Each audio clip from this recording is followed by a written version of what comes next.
So I had an idea. What's up? My name's Amy. I am in my month 6 as a beginner day trader, and I had an idea to start a new 20 trades experiment. So if you've watched my videos in the past, you might have heard me talk about Mark Douglas. Hugely inspirational for me, trading in the zone, disciplined trader. Even more so, I've gotten a lot of value out of his videos that are on YouTube, his lectures. There was one specific video that stood out to me, and if you're curious which one that one was, check out my day trading resources down below. You just put your email in and you get access to all the resources that have helped me thus far. I have a link to this specific video where he talks about using 20 trades as like a metric to actually see where you're at. You know, you might have these runs where you have a bunch of losses in a row and you think, oh geez, like I suck. Like what happened to my strategy, right? And his whole thing around the 20 trades is that it really takes that many trades to look at the statistics, and it's all really probabilities. Like if you sort of kind of know what you're doing, then you have to look at your trading as probabilities. You're expecting an outcome when you get in a trade. Of course you would love to win, but more often than not, you know, in the beginning especially, you're going to lose. So it's kind of just like, let's do 20 trades. Let's keep it robotic. Let's keep it, you know, very much like each trade is executed in the same way, same setup, same strategy.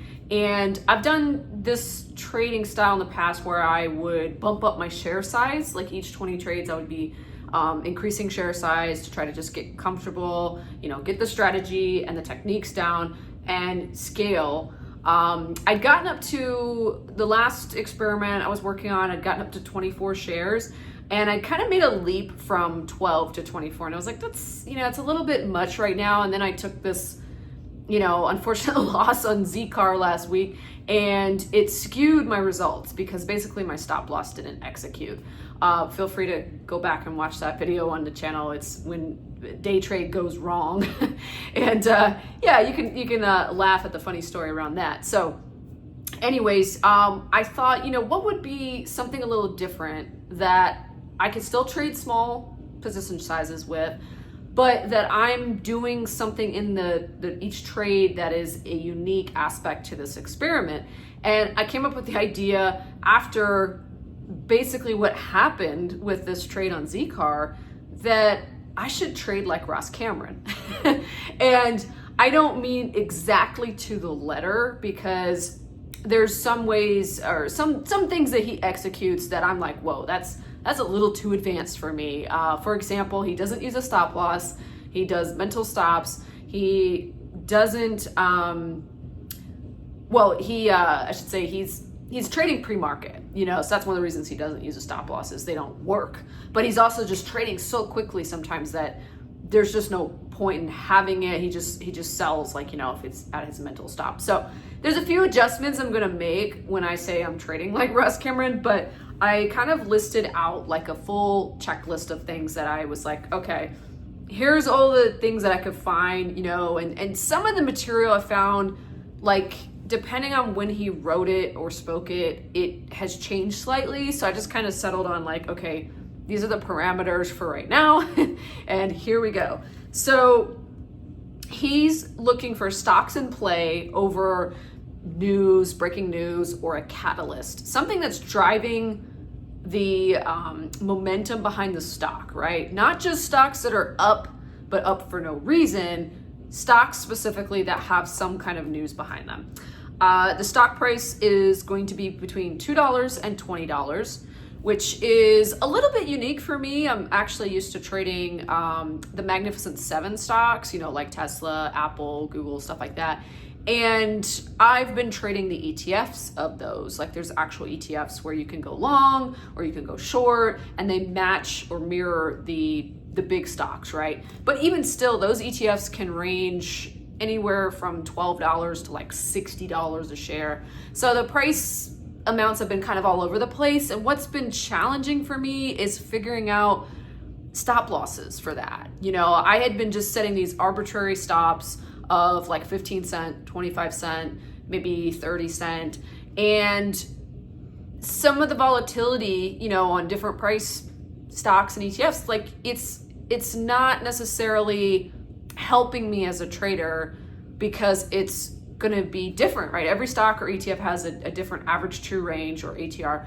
And so I feel like in the past, maybe I'd lost some of my trades because I'm trying to do the same stop loss for everything. And though that was to help me just execute robotically, not overthink getting into trades, I do feel like now maybe it's becoming a hindrance, because I could be winning more trades and maybe closer to profitability if I am going according to technical levels. So my kind of outcome I'm looking for in these 20 trades is like a max risk dollar amount of $50, which is not much at all, right? Over 20 trades. But I thought, let's just pick a number that's small and I have no problem spending all of that money to figure out how this experiment may go. And so that breaks it down to about $2.50 max loss per trade. So when I go to pull up stocks based on the criteria, I don't know exactly how many shares I'll be buying until I actually decide, what I'm buying in on.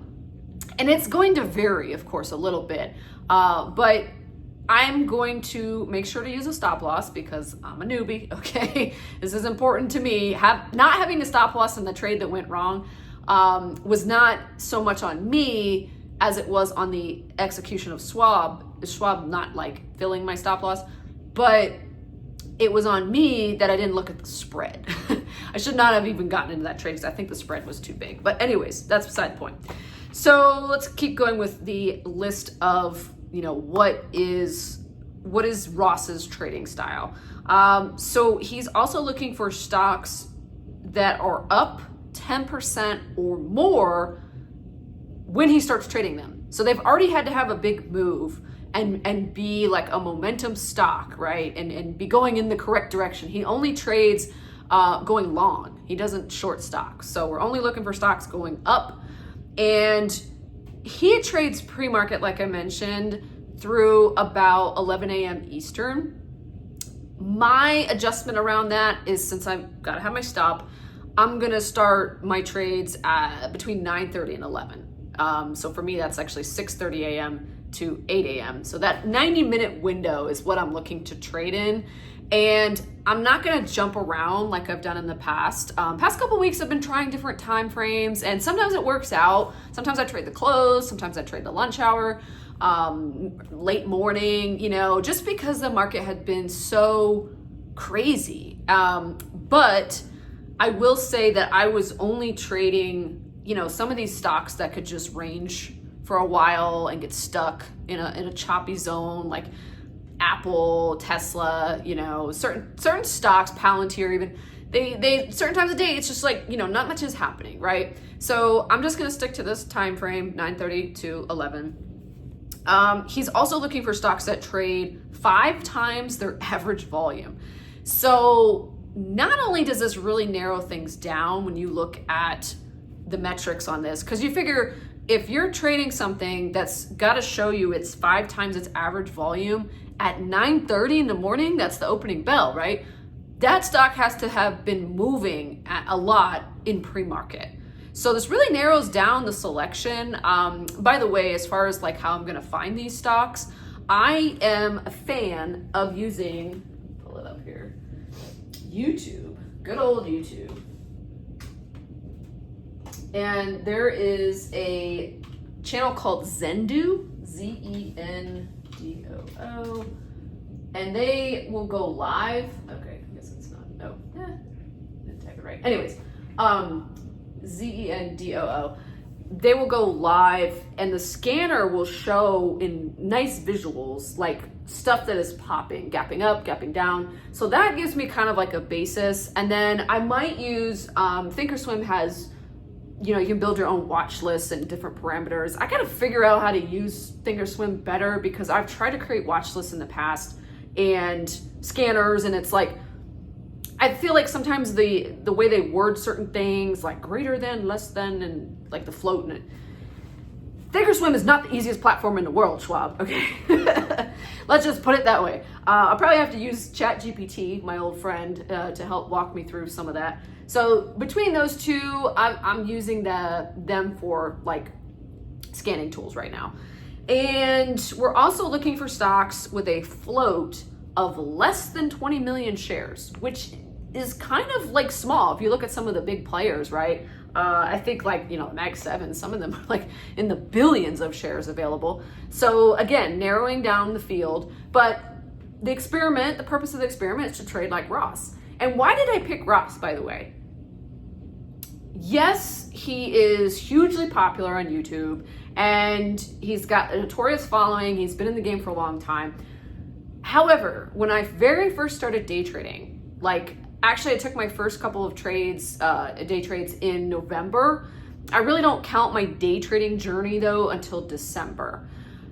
I was studying Ross in November though and watching his videos, learning from his content, and some of the things he said as to how he traded, I applied and I saw good results. For example, adding to winning positions, you're always averaging up, not averaging down. The way he would talk about micro pullbacks, and I didn't even really know what I was looking at on the chart. I just knew, okay, if the price is coming down a little bit, it's not tanking or anything. If the price is coming down a little bit after a big move, then you wait, right? You wait for a little bit of a pullback, you get in then, and then you add and whatnot. And he was trading these things that, could potentially shoot up really quickly. So my strategy at that time, because I wasn't even using a stop, I was waiting for the market to open and pop. And it was a bull market, so it was very likely that stocks would be going up after the opening bell. So things are different now, right? Like pop and drop, if you even get the pop. It's like, you never know. So anyways, I'd learned from him and I applied and I'd had successes because of what he had shared. I think I remember downloading like his micro pullback strategy PDF. I got his free book. I got his book free. Day Trading the Plain Truth, I think it's called, because I attended his free webinar, and then if you stay for the whole thing, you get access to the PDF version. So I, read that cover to cover and have watched a lot of his videos, and I'm just like, dude knows what he's doing. Freaking turning $583 into 12 million, whatever it is now, a decade or so later. Like, yeah, is his style for everybody? Absolutely not. But I happen to already like that kind of way of trading. Like I knew I liked that sort of fast action, like quick thinking, a little bit of like kind of scalping, but I just knew I liked trading momentum stocks, and when I found Ross, it just kind of like clicked for me a little bit that I was like, ooh, I want to learn from this guy. And for a long time, I was kind of just trying other things and risk management and this and that.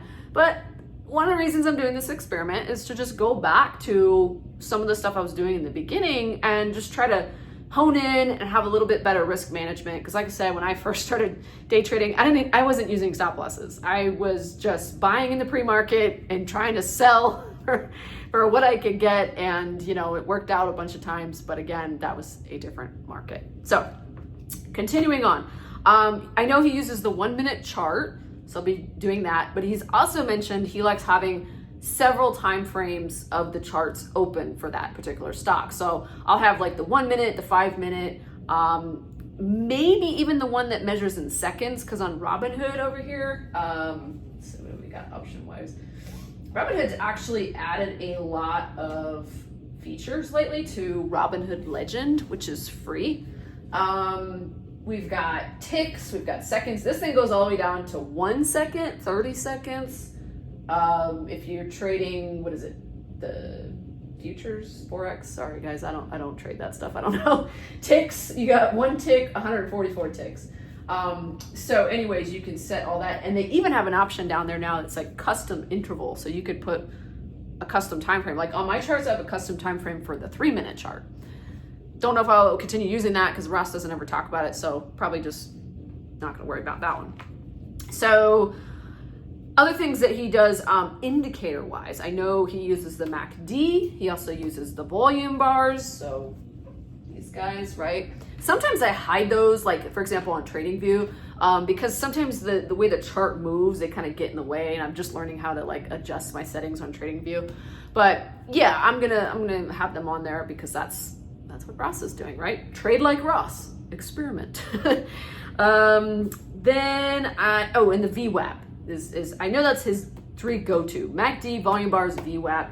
And then I know he's mentioned the 9 EMA and the 20 EMA moving averages. Those I'm probably gonna just put the 9 because that's what I'm used to. I don't want to clutter my chart too much. Like, one day it'd be great to just trade the chart naked, right? Just learn the candles, figure it out myself. Okay, entries. So he buys in as soon as the candle hits above the previous candle's high. And despite whether it's red or green, he's, looking for that next high. And then the risk, so this is where I'm gonna have to take my time entering my bracket orders on Thinkorswim, is that I'm going to have to actually, pick the technical level on the chart where the previous candle, we're gonna put the stop at the low of whatever that prior red candle is, right? And if it's too far away where I'm gonna have to adjust like my share size here depending on how far away that is price-wise. But if I'm trading $2 to $20 priced stocks, then I think I'll be okay. But yeah, should I be trading like something fast moving like Tesla, which a candle, like freaking, 5-minute candle could be like a $3 range. So I don't have to worry about that right now. He also, this is kind of a note he put, when emotions get high, walk away. So for example, I know I've felt this, but it's gotten a lot better for me lately, is that, like, say you get into a trade and, you looked at the technical analysis, you felt like it met your entry, you got in, but your heart is racing, you're jittery, your palms are sweating, like you feel like you're taking like shallow breaths. He actually says like he'll close the trade out because he knows like his emotions are in control. And what happens when your emotions are in control? You can't logically think clearly. So you're probably going to make a wrong decision, a wrong move. Maybe you'll cut the trade early. Maybe you'll stay in something you're losing when you shouldn't. Whatever it might be, it's not a good place to be. So I'm actually we're circling that. Just walk away, like flatten it, get out, just come back later. And he put best days to trade Wednesday and Thursday. So something else I've been working on lately is sort of realizing that if I trade 5 days a week, number one, probably 1 or 2 of those days that I trade, I'm probably forcing trades because y'all know how crazy the market's been. There's definitely been a couple of days in the last couple of weeks where I should not have traded. I should have walked away. And I feel sometimes that it's like I have to or I should for like practicing sake or whatever. And it's like, no, if you're trading like a real professional, you will be totally fine with like, hey, I looked and there's just nothing here, like walk away. So for sure, I'm gonna make sure I'm at the charts those 2 days because that's his top trading days. Playing it safe on Mondays. I know I've heard him talk about this many a time. He tries to ease into Mondays because you're starting a new week. You don't want to end up like trading or over trading or taking some crazy risk on a Monday to start your week, right? So easing into Mondays. I'll probably, I'll still watch the charts on Tuesday and take a trade if it warrants. But I think I'm going to continue a pattern I've sort of developed of taking Fridays off. Yes, Fridays can be a great trading day sometimes. I have had wins in the past on Fridays. It's kind of one of these weird things though, where I feel like I've definitely taken more losses on Fridays than any other day of the week. And I don't know exactly what it is, if it's a mental thing or whatever, but there was one Friday where I think the day before the week of, I hadn't been trading very well. And I took that Friday and just traded one share size and did a couple of practice trades. That actually ended up profitable, believe it or not. And I think it was because I took the pressure off of myself to perform. And I'm like, okay, if we're gonna trade like Ross, and keep the experiment kind of cohesive, then I'll probably just look to maybe taking that one day off. And this is more so not following Ross by any means, but following risk management for me as a beginner to make sure I am knowing my strengths and knowing my weaknesses, basically. Okay, so the other parameters, just some ideas floating around risk management for me, is that I'm probably going to end up, I think, in this price range of $2 to $20 a share, probably going to end up somewhere between like buying 5 to 20 shares a trade, depending again what is the price, and that I'm wanting a max risk per trade of like $2.50 roughly. I put myself for a max daily loss of $7. Again, this is going to be one of those things I'm just going to have to kind of calculate on the day, you know, based on where did I put my stop and where are we at, like after one trade, after two trades, whatever. And that's pretty much what I got. I just, you know, reiterated the $50 over 20 trades is what I'm looking to risk total, right? So that to me is, hey, this is money that I'm spending for tuition, I'm spending for my continual education in trading, and I have no attachment to this $50. I could lose every single trade at, you know, around $2.50 a pop and be totally okay with losing $50. Like, yeah. One of the other reasons I decided to start looking at the technical levels for my stop losses, not only so that I could potentially have more winning trades, but also just to get away from this idea of focusing on the money. Like, yes, you want to know your risk per trade, but I find that sometimes when, you know, you set a specific amount, like 25 cents stop loss, 50 cents, whatever it might be, that you're training your brain to think about money. Right? And I'm like, no, the brain needs to be trained on looking at the technical levels, you know, where's our support, where's our resistance, you know, where's our low a day, high a day, things like that. Things that make sense to keep track of versus worrying about cents and dollars, okay? So that is the game plan. We're going for 20 trades. Considering that I'm trading 4 days a week and it's gonna just depend, you know, some days I might just take one trade, some days I might take 0 trades. I've, in the past on these experiments, sometimes taken 5 trades. Like, it's just gonna depend what the market conditions are like. So that being said, for me to actually complete 20 trades, it could be anywhere from 1 to 2 weeks to 2.5 weeks. Just, you know, one of the things I wanna do with this experiment is to really just take my time in getting into quality trades, A+ quality setups. Some of the times in the past I've done these 20 trade experiments, and because I'm only buying 1 or 2 shares, I would have a little bit more of a lackadaisical, like, yeah, we're just, you know, practice, let's jump in the trade, see how it goes kind of thing, right? But now I'm working on the psychology of like, okay, when you scale up, you don't want to be thinking like that, right? You want to be thinking like, is this an A+ quality setup? Should I or shouldn't I get into it? And I think it's really going to help with the whole idea of what Ross said, you know, when your emotions get high, walk away, and, you know, just canceling, just flattening out positions if I feel like I'm too emotionally involved with that. I think that's actually a really smart decision move for traders, that they can recognize, like, even though you're in the trade and you had all the green lights to get in it, you're following your plan, you're following your strategy, this is your A+ quality setup.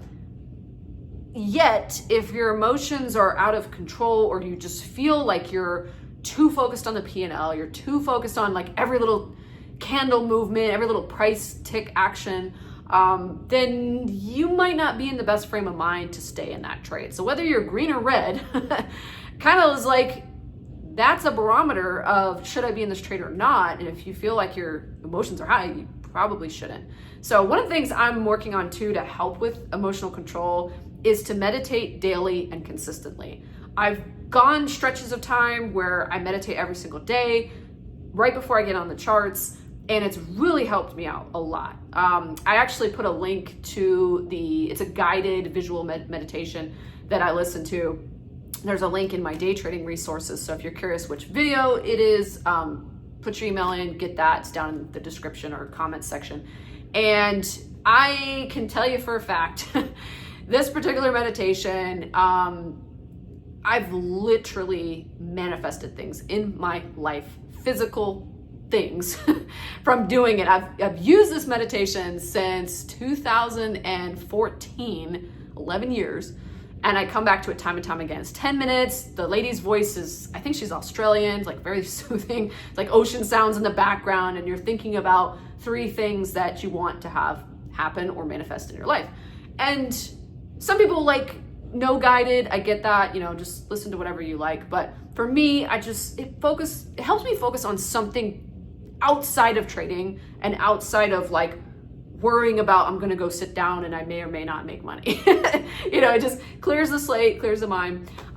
So hopefully that helps you as well. And that's pretty much all I got. Other than to mention real quick, down in the description, you'll see I have a Telegram group now. I'd started with the channel, switched over to a group so that people could comment. So if you want to join my Amy's Trading Tribe on Telegram, feel free to click the link down below. You do have to have Telegram installed either on your phone or you can have it on the desktop. It's basically like Facebook Messenger, but without all the Facebook noise.